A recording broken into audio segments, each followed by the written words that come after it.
parle souvent du bonheur. On en dit tout un tas de choses. On dit que le bonheur est un état d'esprit. On dit aussi du bonheur, on dit aussi du fait d'être heureux que c'est parfois comme un verre, rempli à moitié. Certains le voient à moitié plein, d'autres le voient à moitié vide. J'ai tendance à dire que ça se travaille. Ça se travaille. Derrière le fait de dire que le bonheur est un état d'esprit, il y a un peu plus que ça, et c'est ce que j'aimerais vous expliquer aujourd'hui. Je travaille sur l'entraînement cérébral. Mes travaux de recherche portent sur l'entraînement cérébral par les jeux. Alors j'aimerais commencer avec vous aujourd'hui par vous faire un jeu. Et ce jeu commence par le fait de regarder un cube. Vous allez le voir apparaître à l'écran. Le voici. J'aimerais savoir comment vous voyez ce cube. Certains vont le voir avec la face avant en bas à droite. Certains le verront avec la face avant en haut à gauche. Et certains verront les deux, pas en même temps. Ça, c'est une capacité que votre esprit a, que votre cerveau a, de passer d'un état à un autre. On pourrait dire que c'est quantique. Certains s'y penchent aujourd'hui, et je pense qu'on en saura de plus en plus durant les années qui viennent. On peut déjà dire qu'en faisant cette expérience-là, si vous arrivez à voir les deux états du cube, vous faites déjà preuve de flexibilité. La flexibilité, c'est une capacité qu'a votre cerveau. Et vous pouvez la travailler. Si vous vous efforcez de regarder d'une seule manière le cube sans voir l'autre, à ce moment-là, vous essayez de bloquer une vision. Ce blocage, on appelle ça l'inhibition, on essaye d'inhiber ce que l'on voit, une partie de ce que l'on voit, c'est une autre capacité qu'a votre cerveau. Et ces deux capacités, la flexibilité et l'inhibition, peuvent vous aider à voir la vie différemment. Et c'est ce que j'aimerais vous expliquer aujourd'hui. Alors pour vous expliquer ça, je vais vous raconter une histoire qui s'est passée il n'y a pas longtemps. C'est une véritable histoire. Cette histoire, je l'ai vécue il y a un mois quand j'étais à Grenade, en Espagne. Je suis allée présenter mes travaux de recherche à un colloque international. J'étais super fière. Mais au-delà d'être super fière, eh bien, on avait la possibilité d'aller le 3e jour visiter un monument extraordinaire. Tout le monde m'avait dit, moi je ne connaissais pas, tout le monde m'avait dit, Elisabeth, si tu vas à Grenade, tu dois voir l'Alhambra.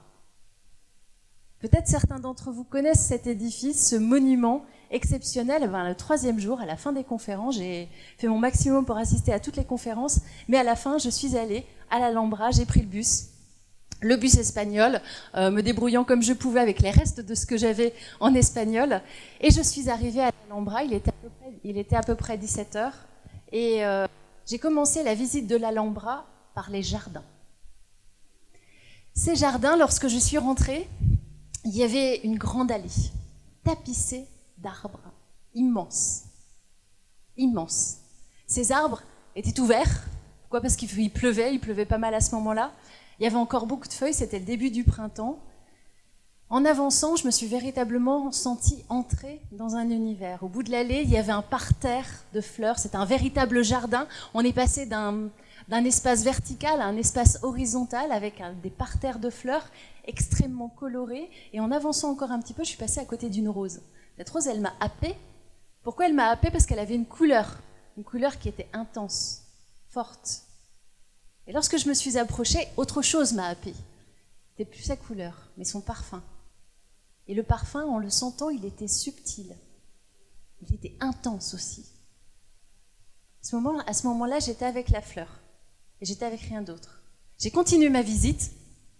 Et en continuant ma visite, je me suis aperçue qu'il y avait une autre odeur qui se dégageait dans cet endroit-là. Je n'arrivais pas véritablement à la déceler, véritablement à savoir ce qu'était cette odeur. Et en regardant un petit peu autour de moi, je me suis dit, mais qu'est-ce que c'est ? Ça sent bon. Ça sent bon. Il y avait un goût d'été. Il y avait une odeur d'été. C'était le chèvrefeuille. Le chèvrefeuille était là, il était à l'Alhambra, il était dans les jardins de l'Alhambra. Et il me créait du bien-être. J'en étais juste là. Je continue la visite et là, cette fois-ci, j'accède au monument. Il faut savoir savoir que cet espace-là, l'Alhambra, le palais de l'Alhambra est constitué de différents espaces, de différents bâtiments. Et ces bâtiments ont tous une spécificité, c'est qu'ils sont à la fois immenses et en même temps, dans cette immensité, il y a du détail, énormément de détails. Le détail va de la sculpture que l'on peut voir sur le mur, et cette sculpture, elle est partout, partout sur le mur, jusqu'au plafond. On a une forme d'immensité qui est mêlée à une précision extraordinaire. Et ça, c'était assez étonnant. J'étais émerveillée. Alors quand je suis passée à côté du magasin, parce que dans tous ces beaux sites touristiques, il y a toujours un magasin, le magasin où on peut acheter des souvenirs, je me suis dit oui, j'ai envie d'acheter quelque chose, parce que même si moi j'ai été à cet endroit-là pour des raisons professionnelles, sans emmener ma famille, sans emmener mon conjoint, sans emmener mes enfants, j'avais envie de rapporter quelque chose à mon chéri, de rapporter quelque chose à mes loulous. Et là, je suis entrée dans ce magasin, et j'avais vraiment envie de choisir quelque chose qui puisse retranscrire l'émotion que j'avais à voir ce palais, à ressentir tout ce que je ressentais ici. Et j'ai réussi à trouver, en feuilletant un petit peu partout, un bouquin. Et dans ce bouquin, il y avait des belles photos. Il y avait les photos qui étaient celles que mes yeux avaient vues. Il y avait une forme d'émotion qui ressemblait à celle que j'avais ressentie. Je suis sortie de ce magasin, j'étais heureuse. J'avais pas dépensé énormément, mais j'étais heureuse, même si j'avais dépensé quand même un peu d'argent. Je l'avais pas fait pour moi, je l'avais fait pour ceux que j'aime. Et à la fin de la visite, je me suis rendu compte que j'avais pas passé 1 heure au Palais de l'Alhambra, j'avais pas passé 2 heures, j'avais pas passé 3 heures, j'avais passé 4 heures là-bas.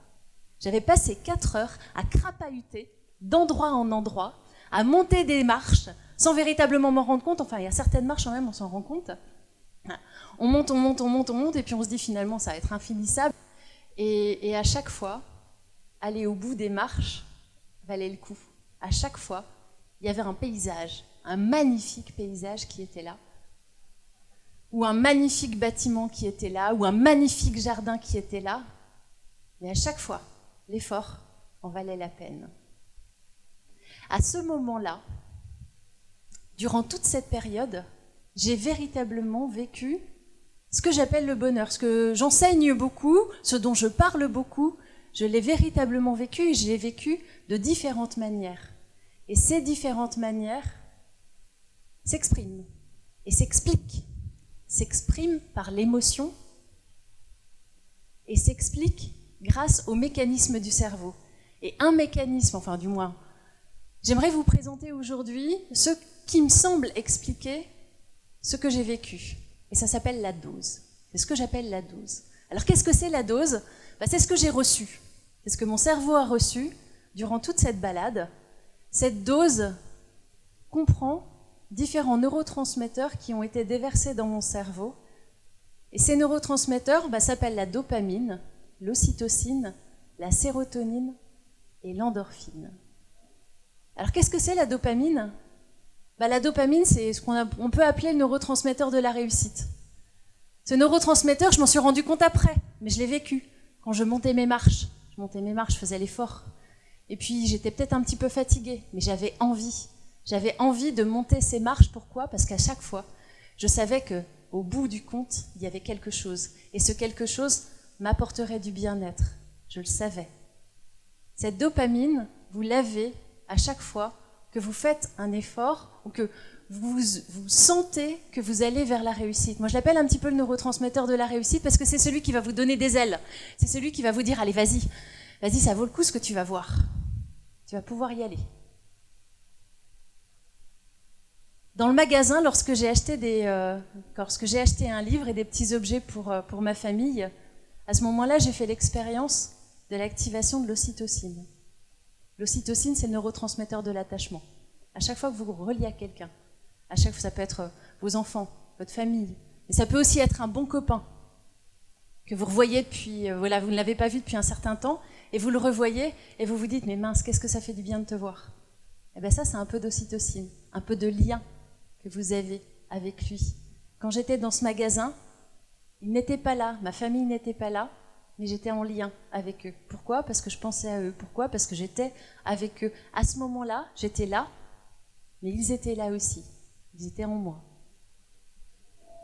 La sérotonine, c'est quand j'ai réalisé qu'à la fin, de tout mon périple, j'avais bien coché toutes les cases. Je suis allée voir tous les éléments de l'Alhambra que j'avais voulu aller voir. J'étais contente de moi. J'étais fière de moi. J'avais pas perdu mon temps.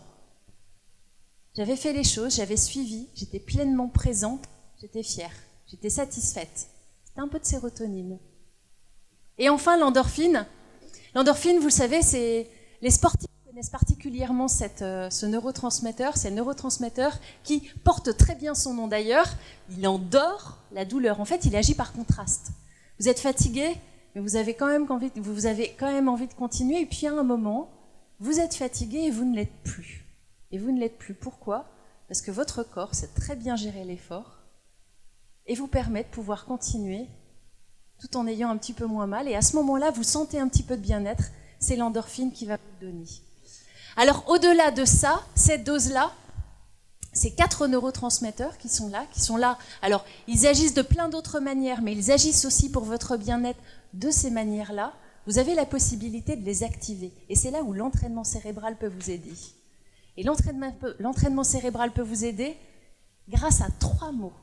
3 mots simples qui, lorsque vous les mettez tous les jours dans votre quotidien, vous activez un petit peu de cette dose de bien-être qui va vous apporter du bonheur de différentes manières. Et ces 3 mots, c'est le beau, c'est le bien et c'est le bon. 3 mots, c'est simple, c'est simple. Alors qu'est-ce que c'est le beau? Le beau, c'est savoir s'émerveiller. Le beau, c'est savoir s'émerveiller. Lorsque j'étais avec cette fleur, que je l'ai sentie, que je l'ai vue, j'ai eu une forme d'émerveillement. Cette forme d'émerveillement dans mon corps, qu'est-ce que ça a fait? Ça a fait réguler un niveau de cytokine. Alors, ce sont des termes biologiques, mais qui vont simplement permettre à la dopamine de mieux pouvoir être présente dans mon cerveau. Et cette dopamine m'a apporté un petit peu de bien-être, m'apporte du bien-être. Quand vous avez un petit peu d'émerveillement, quand vous apportez de l'émerveillement, vous activez un petit peu de votre dose. Et cet émerveillement, bonne nouvelle, vous pouvez l'avoir grâce à vos 5 sens. Vous voyez quelque chose qui vous émerveille? Vous pouvez avoir le dé de votre dose. Vous sentez quelque chose qui vous fait plaisir, vous aimez cette odeur. Tout à l'heure, Franck parlait d'une odeur qui sent bon. Vous aimez cette odeur, vous avez le dé de votre dose. Vous allez au restaurant, vous prenez du temps à goûter, vous allez dans un bon restaurant, vous faites le choix d'aller dans un bon restaurant et vous savourez chaque cuillère, vous savourez chaque fourchette. Vous avez le dé de votre dose. Prenez un bon verre de vin, vous avez le dé de votre dose. Vous écoutez Alexis et sa musique toute particulière. Vous avez là aussi le dé de votre dose.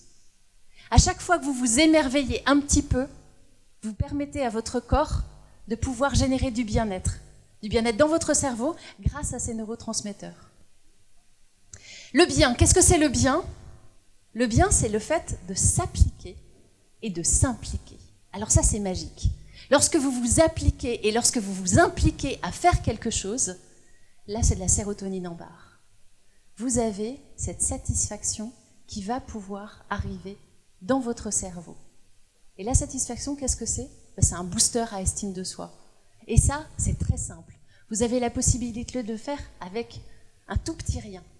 Le simple fait d'avoir coché les cases sur mon plan et me dire, allez, j'ai envie d'aller voir ça, j'ai envie d'aller voir ça, j'ai envie d'aller voir ça, et avoir scrupuleusement suivi mon plan et à la fin me dire, ouais, je l'ai fait, j'étais fière de moi. Et c'est rien. J'étais bien. Le simple fait d'avoir tenu, tout le temps, c'était rien, mais c'était bien. Et au quotidien, vous avez la possibilité de le faire.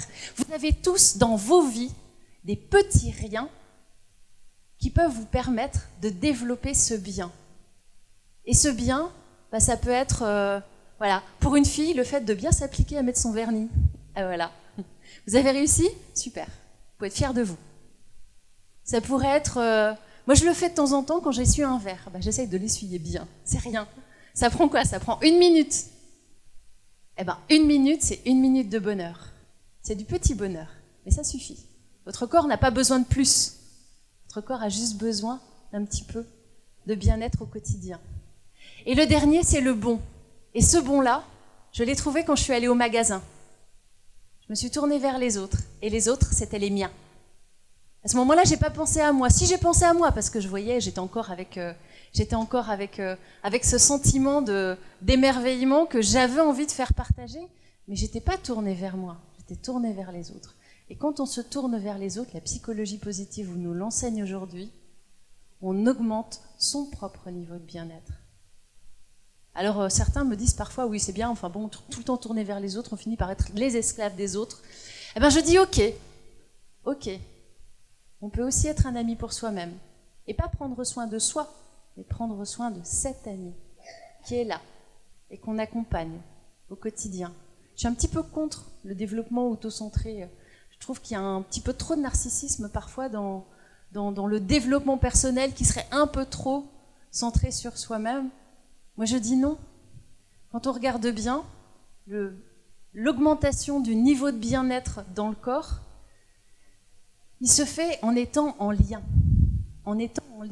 avec les autres, en étant en lien avec l'environnement, par nos 5 sens, en étant en lien avec ce que l'on fait. C'est pas soi, c'est ce que l'on fait. Oui, c'est ce que l'on a fait. On peut le rapporter à soi. Mais c'est dans le faire qu'on trouve son bonheur. Et c'est aussi en étant en lien avec les autres qu'on trouve son bonheur. Voilà. Alors c'est avec le beau, c'est avec le bien, et c'est avec le bon que vous pouvez développer votre bien-être au quotidien en activant votre dose. Alors pour pouvoir vous en souvenir, parce que ça c'est tout le problème, le cerveau n'est pas fait pour se souvenir du niveau de bien-être. Vous trouverez à la sortie des cartes qui vous permettront de vous le rappeler. Et moi je voudrais simplement vous montrer que votre cerveau c'est ça, et qu'il est juste magnifique. Regardez comment il fonctionne. C'est pas n'importe quel cerveau, c'est votre cerveau au quotidien, vous tous qui êtes ici.